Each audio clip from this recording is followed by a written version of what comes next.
Hello student, स्वागत है आप सभी का आपके अपने चैनल गॉड क्लासेस पर। तो बच्चों, आज सीयूटी की जो क्लास है उसमें हम करने वाले हैं इन्फ्रेंशियल स्टेट्स।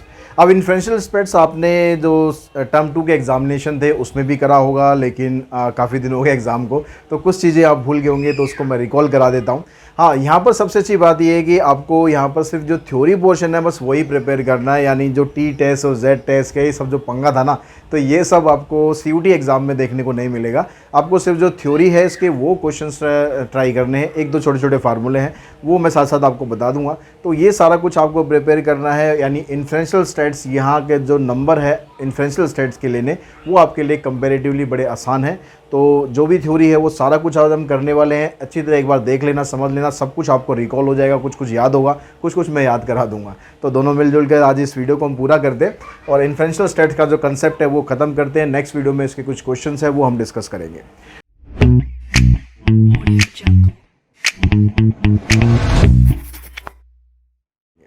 तो देखिए, सबसे पहले अगर हम बात करें कि इन्फ्रेंशियल स्टेट्स होता क्या है, ठीक है, इन्फ्रेंशियल स्टेट्स का मीनिंग क्या है।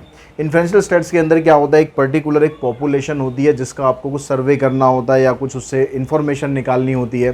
तो हम क्या करते हैं, उस पूरी पॉपुलेशन को ना लेकर, पॉपुलेशन और सैंपल्स के बारे में डिटेल में और बात करेंगे, तो हम उस पूरी पॉपुलेशन को ना लेकर हम क्या करते हैं, उसमें से कोई एक सैंपल चूज़ करते हैं। ये पूरी पॉपुलेशन है, उसमें से एक सैंपल हम बनाते हैं। मान लो आपको कुछ 1000 लोगों के बारे में कोई डाटा इकट्ठा करना है, तो उन 1000 के पास जाने के लिए आपके पास टाइम नहीं है, आपके पास पैसा नहीं है, तो आप क्या करोगे, 1000 की जगह उसमें से किन्हीं 100 को आप सिलेक्ट कर लोगे। तो दैट 100 इज़ कॉल्ड सैंपल, और जो 1000 है वो हो गया आपका पॉपुलेशन। तो उन 100 जो आपने यहाँ से लोग निकाले हैं उसके ऊपर आप एक्सपेरिमेंट करेंगे, कुछ टेस्टिंग करेंगे और टेस्टिंग करके कंक्लूजन पर आएंगे। तो ये कंक्लूजन किसका होगा, सैंपल का नहीं होगा, ये कंक्लूजन होगा उस पूरी पॉपुलेशन का। जो भी आप डाटा रिप्रेजेंट करोगे वो उस पूरी पॉपुलेशन के लिए रिप्रेजेंट करोगे, उन 100 लोगों के लिए नहीं, उन 1000 लोगों के लिए आप यहाँ पर डाटा दोगे। अगर हम कहीं, जैसे मान लो अभी कोविड का टाइम चलता है, कोई सीरो सर्वे होता है, तो सीरो सर्वे में हमने देखा था कि भाई ये बताते थे कि भाई एंटीबॉडी आपके बॉडी में इतनी बन गई है, तो इस एरिया के लोगों में इतनी एंटीबॉडी बनी है। अब हमारे एरिया का सर्वे कई बार हुआ, हमें पता भी लगा कि हमारे एरिया में लोगों के अंदर इतनी एंटीबॉडी बन गई है, लेकिन आज तक कोई सर्वे करने मेरे पास आया नहीं कि आपका भी सर्वे हुआ है एंटीबॉडी के लिए। तो यानी जो पूरी पॉपुलेशन थी उसमें से कुछ लोग सिलेक्ट कर लिए, अब उसमें से हम थे नहीं, वो एक अलग बात है। तो यानी जितने लोग हमने सिलेक्ट करे थे उसके आधार पर जो निष्कर्ष निकाला गया, उस पूरी पॉपुलेशन का निष्कर्ष निकाला गया, उस पूरे एरिया के बारे में बताया गया भाई इतने लोगों के अंदर इतनी % एंटीबॉडीज़ बन गई है। तो जो भी हम कंक्लूजन निकालेंगे, मतलब वो कंक्लूजन सैंपल के लिए नहीं होगा, वो कंक्लूजन पॉपुलेशन के लिए होगा। अब पॉपुलेशन का मतलब क्या हो जाता है, यहाँ पर कोई भी ग्रुप ऑफ ऑब्जेक्ट्स, कोई भी group of events, experiment, observation, मतलब पॉपुलेशन का मतलब यहाँ पर लोगों का नंबर नहीं है कि भाई ये लोग इतने इकट्ठे हैं तो ये पॉपुलेशन है, नहीं, कुछ भी ग्रुप हो सकता है, कैरेक्टरिस्टिक उनकी सेम होनी चाहिए। जैसे एग्जांपल के तौर पे कहता है height of all male age above 13 years in Delhi, blood pressure of all women age between 30 and 40 years, all registered voters of India, humidity in July, आजकल तो बड़ी ह्यूमिडिटी बहुत तगड़ी हो रखी है भाई, humidity in July of all metro cities. तो इस तरह के ये जो भी कलेक्शन होता है वो पॉपुलेशन के अंदर हम काउंट करते हैं। पॉपुलेशन दो तरह की होती है, एक फाइनाइट पॉपुलेशन, एक इनफाइनाइट पॉपुलेशन। बहुत ज़्यादा इसमें जाने की ज़रूरत नहीं है। फाइनाइट मतलब जब आप काउंट कर सकते हो, इनफाइनाइट पॉपुलेशन जैसे आप काउंट नहीं कर सकते। जैसे अगर हम स्टार्स इन गैलेक्सी की बात करें, इतने तारे हैं कि आप उसे काउंट नहीं कर सकते तो हम उसे बोलेंगे इनफाइनाइट पॉपुलेशन।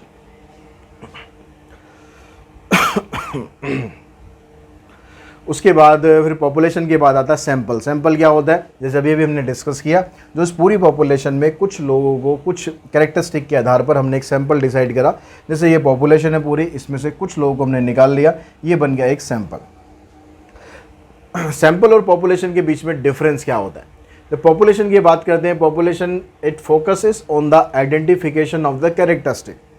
जो इस पूरी पॉपुलेशन होती है उसकी कैरेक्टरिस्टिक के ऊपर उसकी कैरेक्टरिस्टिक को जानने में दिलचस्पी होती है कि यहाँ पर इस पूरी पॉपुलेशन की क्या स्पेशल कैरेक्टरिस्टिक है। लेकिन यही काम जो सैंपल में करते हैं, तो सैंपल में जो हम इन्फ्रेंसेस बताते हैं, वो अनुमान जो लगाते हैं वो पॉपुलेशन के लिए बताते हैं, सैंपल के लिए नहीं बताते। सेकेंड पॉइंट में कहता है survey done of an entire population is accurate and more precise within no margin of error. अगर आप पूरी पॉपुलेशन का सर्वे करते हो तो उसमें मार्जिन ऑफ एरर के चांसेस नहीं होते। ठीक है, और डाटा बिल्कुल एक्यूरेट होता है, क्योंकि अगर मान लो आपने 1000 लोगों का सर्वे करना था और आपने 1000 लोगों के ऊपर ही सर्वे करा तो डाटा तो नेचुरल है कि एक्यूरेट आएगा ही आएगा। लेकिन आपने 1000 की जगह 100 लोगों का सैंपल लिया और उसके आधार पर निष्कर्ष निकाला, तो वो निष्कर्ष जो होता है, वो रिजल्ट जो होता है, उसके अंदर एरर हो सकती है। तो जब आप सर्वे करते हैं सैंपल का तो उसमें मार्जिन ऑफ एरर की गुंजाइश रहती हैं, गलती की चांसेस रहते हैं। थर्ड पॉइंट में कहता है it is a collection of all element having same characteristic, ये ऑलरेडी हम डिस्कस कर चुके। इसमें कहता है इट इज़ ए सब group of member of population. Fourth में कहता है the measurable characteristic of population is called parameter. जो मेजरेबल कैरेक्टरिस्टिक होती है, जो पॉपुलेशन में हम कैरेक्टरिस्टिक मेजर करते हैं, उसको बोलते हैं पैरामीटर्स। और सैंपल में जो हम कैरेक्टरिस्टिक मेजर करते हैं उसको बोलते हैं स्टैटिस्टिक्स। ठीक है, स्टैटिस्टिक्स, ये बोलने में बड़ी दिक्कत आती है भाई। उसके बाद फिर सैम्पलिंग। अब ये सब कुछ हमने समझ लिया भाई, पॉपुलेशन है, पॉपुलेशन से हमें सैंपल निकालना है, सैम्पलिंग। ये जो सैम्पलिंग वाला काम होता है ये बड़ा आपको समझना पड़ेगा, क्योंकि क्वेश्चन सैम्पलिंग के ऊपर बेस ज़्यादा आ सकते हैं कि सैम्पलिंग कैसे कैसे आप कर सकते हो, पॉपुलेशन में से सैंपल आप कैसे निकाल सकते हो। तो यहाँ पर दो तरीके की सैम्पलिंग होती है, एक होती है प्रोबेबिलिटी सैम्पलिंग, एक होती है non probability sampling. Probability sampling के अंदर क्या होता है, जैसे नाम है इसका प्रोबेबिलिटी सैम्पलिंग, हर एक मेंबर के पास इक्वल चांस होता है कि वो उस ग्रुप के अंदर आ सके, मतलब एज ए सैंपल उसे आप चूज़ कर सके। नॉन प्रोबेबिलिटी सैम्पलिंग में सबके पास इक्वल नंबर ऑफ चांस नहीं होता सिलेक्ट होने का। ठीक है, अब इसके बारे में डिटेल में और हम बात करेंगे कि कहाँ पर इक्वल चांस होता है, कहाँ पर इक्वल चांस नहीं होता। तो सबसे पहले बात करते हैं प्रोबेबिलिटी सैम्पलिंग की। अब प्रोबेबिलिटी सैम्पलिंग के अंदर, प्रोबेबिलिटी सैम्पलिंग को आप अनबायस्ड सैम्पलिंग भी बोल सकते हो। अनबायस्ड मतलब जिसमें किसी के प्रति आप बायस्ड नहीं है, आपने सबको इक्वल चांस दे रखा है। ठीक है, तो प्रोबेबिलिटी सैम्पलिंग के अंदर हमने क्या करा, सबसे पहले हमारे पास आता है इसमें simple random sampling. Simple random sampling का मतलब है, जैसे का नाम है भाई, सिंपल है बिल्कुल तरीका। आपने मान लो कोई ग्रुप आपने चूज़ करना है, आप गए और रैंडमली आपने कोई भी 100 लोग चूज़ कर लिए, 1000 में से आपने कोई भी 100 लोग चूज़ कर लिए। कोई वहाँ पर आपने ये नहीं देखा कि भाई मेरे को इसको लेना चाहिए नहीं लेना चाहिए, आप गए रैंडमली सेलेक्ट करें 100 लोग, भाई ये सैंपल है, ख़त्म। वो वहाँ पर क्या हुआ, सबके पास इक्वल चांसेस रहा सिलेक्ट होने का, आपने कोई उसमें बायसनेस नहीं दिखाई है। उसके बाद ये होता है हमारे पास सिंपल रैंडम सैम्पलिंग। उसके बाद दूसरी सैम्पलिंग होती है इसमें, उसको हम बोलते हैं सिस्टमेटिक सैम्पलिंग। ये भी एक तरह से रैंडम सैम्पलिंग ही है, लेकिन इसके अंदर एक सिस्टम भी इंट्रोड्यूस कर दिया जाता है। आपने मान लो कोई पर्टिकुलर एक चूज़ कर लिया, रैंडमली आपने किसी को भी चूज़ कर लिया और उसके बाद बोल दिया कि भाई उसके बाद अगला जो 5वां व्यक्ति है ना वो सिलेक्ट होगा, या अगला जो 5वां ऑब्जेक्ट है वो सिलेक्ट होगा। तो आपने पहले मान लो चौथा नंबर वाला सिलेक्ट कर लिया, चौथे के बाद अगला कौन सा हो गया, 9th हो गया, 9th के बाद फिर अगला कौन सा हो गया, 14 हो गया, 14 के बाद अगला कौन सा हो गया, 19 हो गया। तो यहाँ पर काम आपका थोड़ा और आसान हो गया है। ये भी रैंडम सैम्पलिंग ही, लेकिन इसके अंदर एक सिस्टम इंट्रोड्यूस हो गया, इसलिए इसका नाम हो गया सिस्टमेटिक सैम्पलिंग। उसके बाद नेक्स्ट आता है हमारे पास स्ट्रैटिफाइड सैम्पलिंग। स्ट्रैटिफाइड सैम्पलिंग में कहता है in this population is divided into सब groups called strata based on the relevant characteristic. कोई स्पेशल कैरेक्टरिस्टिक लेके, कोई रिलेटेड कैरेक्टरिस्टिक लेकर हमने क्या करा, हमने एक ग्रुप्स बना दिए, पूरी पॉपुलेशन की हमने कुछ ग्रुप्स बना दिए। इस तरह से आपने 3-4 ग्रुप्स बना दिए। अब कहता है the member from each sub group are selected using simple random और सिस्टमेटिक सैम्पलिंग। अब चाहे आप सिस्टमेटिक सैम्पलिंग यूज़ करो या रैंडम सैम्पलिंग यूज़ करो, आपने हर ग्रुप के अंदर से कुछ ना कुछ लोग चूज़ कर लिए सैंपल के लिए। जैसे there are 700 boys and 300 girl in a school, divide the student into sub group boys and girls. तो हमने क्या करा, 2 ग्रुप्स बना दिए, एक बॉयज़ का एक गर्ल्स का। बॉयज़ में से हमने 70 बॉयज़ सेलेक्ट कर लिए और 30 गर्ल्स हमने सेलेक्ट कर ली। इस तरह से हमने एक सैंपल इकट्ठा कर लिया। उसके बाद आता है क्लस्टर सैम्पलिंग। क्लस्टर सैम्पलिंग के अंदर भी हम सब ग्रुप्स डिवाइड करते हैं the population into the sub groups, but each sub group has similar characteristic of the whole population. हर एक जो सब ग्रुप आपने बनाया उसकी सिमिलर कैरेक्टरिस्टिक होनी चाहिए पूरी पॉपुलेशन के हिसाब से। This is useful when the population is disperse. ये काम कब आती है, जब पॉपुलेशन डिस्पर्स होती है, ज़्यादा फैली हुई होती है, आपको कलेक्ट करना बड़ा मुश्किल होता है। फॉर एग्जाम्पल की एक कंपनी है, इस कंपनी के यहाँ पर 15 सिटीज़ के अंदर उसकी ब्रांचेज है। आपको क्या करना है, उसमें से आपको 100 एम्प्लॉयज़ का सिलेक्शन करना है। तो अब 100 एम्प्लॉयज़ का सिलेक्शन करने के लिए पूरी 15 ब्रांचेस को इंक्लूड करना काफ़ी मुश्किल टास्क हो गया। तो हमने क्या करा, वहाँ से जो 15 सिटीज़ में से जहाँ 15 ऑफिसेज़ है उसमें से 5 ऑफिस को सिलेक्ट कर लिए। ठीक है, सारे ऑफिस में से हमने कोई 5 सिलेक्ट कर लिए, उन 5 को सिलेक्ट करने के बाद फिर हमने क्या करा, हर एक ब्रांच में से 20-20 मेंबर सेलेक्ट कर लिए। उसको हम बोलते हैं क्लस्टर सैम्पलिंग। हमने क्लस्टर बनाए, क्लस्टर बनाने के बाद हमने वहाँ से सैम्पलिंग कर ली। नेक्स्ट पार्ट की अगर हम बात करें, नॉन प्रोबेबिलिटी सैम्पलिंग। अब नॉन प्रोबेबिलिटी सैम्पलिंग में क्या कहता है, यहाँ पर जो चांसेस होता है ना बच्चों के, जो सैंपल होते हैं, बच्चों नहीं सैंपल होते हैं, सैंपल के पास जो चांसेस होते हैं वो इक्वल नहीं होते हैं। यहाँ पर बायस्ड सैम्पलिंग होती है, इसको आप बायस्ड सैम्पलिंग कह सकते हो, और जो अभी हमने पीछे करी थी वो अनबायस्ड सैम्पलिंग थी। अब बायस्ड सैम्पलिंग में क्या होता है, इसमें सबसे पहले कन्वीनियंस सैम्पलिंग आती है। अब जैसा कि इसका नाम है भाई कन्वीनियंस सैम्पलिंग, अपनी कन्वीनियंट के अकॉर्डिंग हम सैंपल वहाँ पर चूज़ करते हैं। तो यहाँ पर कहते हैं this the members are selected which are most convenient for researcher. जो रिसर्चर होता है उसके लिए सबसे आसान तरीका जो होता है वो यूज़ करता है, उसको हम बोलते हैं कन्वीनियंस सैम्पलिंग। जैसे suppose you are researching about the hotels, you may ask your friends who has visited the hotels. अगर आप होटल्स के बारे में कोई जानकारी इकट्ठा करना चाह रहे हो तो आप क्या करोगे, अपने फ्रेंड्स के पास से डाटा इकट्ठा कर सकते हो जो उस होटल में जा चुके हैं, या अपने रिलेटिव से डाटा इकट्ठा कर सकते हो, या आप ऑनलाइन भी इकट्ठा कर सकते हो। डिपेंड करता है कि आपको क्या कन्वीनियंट मेथड पड़ता है, तो उसके हिसाब से आप वो मेथड यूज़ करके सैम्पलिंग कर सकते हो। दूसरा आता है हमारे पास voluntary response sampling. Voluntary response sampling में इसमें सैंपल क्या था, सैंपल कहता है भाई जो कि भाई मेरे को भी यहाँ पर इंक्लूड कर लो, मेरे को भी यहाँ पर इंक्लूड कर लो, मतलब वॉलंटरी वो अपने आप को रिप्रेजेंट करता है एज ए सैंपल। जैसे अभी जो कोविड का जब टीका लगा था उसके अंदर तो, या कोई भी जो दवाई आती है ना, तो उसके लिए कुछ सबसे पहले सैम्पलिंग की जाती है कि भाई ये जो ड्रग हम इंट्रोड्यूस कर रहे हैं मार्केट में ये सेफ़ है या नहीं है। तो उसके लिए क्या करते हैं, कुछ लोगों के ऊपर सैंपल किया जाता है और टेस्टिंग की जाती है। अब वो टेस्टिंग करने के लिए लोग कहाँ से आते हैं, सैम्पलिंग कहाँ से होती है, वहाँ पर एज ए वॉलंटरी आप अपने आप को रिप्रेजेंट करते हैं कि आप हमारे ऊपर टेस्ट कर सकते हैं कि ये दवाई किस तरह से काम करती है। अब उसके बदले में उन्हें कुछ मिलता है नहीं मिलता है वो एक अलग चीज़ें हैं, ठीक है, लेकिन वहाँ पर आप वॉलंटरी अपने आप को रिप्रेजेंट कर सकते हैं। या अभी हम दवाइयों पर ना जाके अगर हम स्कूल के अंदर ही रहें या कॉलेज के अंदर रहें कि मान लो टीचर आपकी क्लास में आता है कि भैया कहता है कि ये प्रोग्राम है, इसके अंदर कौन कौन पार्टिसिपेट करना चाहता है, तो सभी बच्चे अपना हाथ खड़ा करते हैं या कुछ खड़ा करते हैं, कुछ नहीं करते हैं। तो उसके अंदर क्या कर रहे हैं, स्टूडेंट अपने आप को प्रेजेंट कर रहे हैं कि हम पार्टिसिपेट करना चाहते हैं, हम एज ए सैंपल आना चाहते हैं, ठीक है। तो वो होगी आपके पास voluntary response sampling. Judgement sampling, judgement sampling अक्सर आप लोग देखते रहते हो, डेली लाइफ में अक्सर ये होता रहता है कि जजमेंट सैम्पलिंग के अंदर मतलब जैसे रियलिटी शोज़ चलते हैं, रियलिटी शोज़ के अंदर कुछ पार्टिसिपेंट्स आते हैं कि कुछ 4 लोग बैठे होते हैं, वो जज करते हैं कि भाई हमें इसको लेना है या इसको नहीं लेना है। आपके कॉलेज की टीम का सिलेक्शन होना है, सिलेक्शन के लिए मान लो वहाँ पर एक प्रिंसिपल है, प्रिंसिपल के अलावा पीटी टीचर हैं 2-3 और थोड़े बाहर से आए हुए कुछ एग्जीक्यूटिव लोग हैं, या फिर कुछ भी लोग लगा लो, मतलब 4-5 लोगों की एक कमेटी है जो आपके स्कूल की क्रिकेट टीम या फुटबॉल टीम को सिलेक्ट करती है। अब वहाँ पर वो क्या करते हैं कि भैया हाँ आपको ये प्लेयर अच्छा लग रहा है, चाहे उसकी एबिलिटी हो या उसकी अप्रोच हो, कुछ भी हो, ठीक है, लेकिन उनकी पसंद के अकॉर्डिंग वो टीम चूज़ की जाती है। ऐसा नहीं होता कि वहाँ पर सबके पास इक्वल चांस होता है, ये गलतफहमी बिल्कुल नहीं होनी चाहिए और आई थिंक होगी भी नहीं, सबके पास इक्वल चांस नहीं होता है सिलेक्ट होने का। तो ये होती है जजमेंट सैम्पलिंग। उसके बाद आता है स्नोबॉल सैम्पलिंग। स्नोबॉल सैम्पलिंग जैसे होती है मल्टी लेवल मार्केटिंग, या एक बंदा टॉप पे होता है, वो 2 अपने मेंबर बनाता है, उन 2 मेंबर को बोलता है भैया आगे काम करो, वो आगे 2-2, 3-3 मेंबरों बनाते हैं, वो आगे और मेंबर बनाते हैं, इस तरह से वो चेन एक बनती जाती है, उसी को बोलते हैं स्नोबॉल सैम्पलिंग।